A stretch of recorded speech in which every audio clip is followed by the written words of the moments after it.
In this video, I'm going to teach you the skip and skim approach.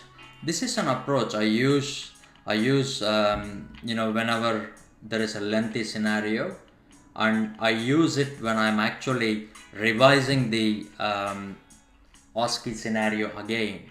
Sometimes I usually revise the scenario just to make sure I've not missed anything, just to get the right idea about what is actually in the scenario. I just do a quick review again. So let me give you an example. So let's think this is our scenario.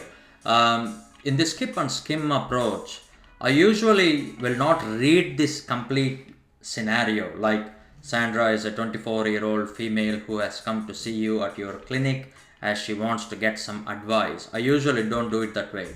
I just quickly look at the important words like Sandra, 24-year-old female, clinic, advice, worried, weird disease, get advice, taking pill, not on any medical conditions, no allergies, family history ectopic, not pregnant, has boyfriend, sexual intercourse, stranger pub last night, recreation drugs, casual partners, painful lesions, herpes, safe sex. Look there, I've just finished the entire scenario, and I use the skip and skim approach where I train my brain. I will not look for lengthy sentences. In fact, I only look for keywords or action words, and this comes with practice. You need to do this. There are some strategies I use, especially increasing the reading speed strategy, which I'm going to teach you in the bonus section. So make sure you listen to that strategy, because that's what I used here. I used that strategy to increase my reading speed,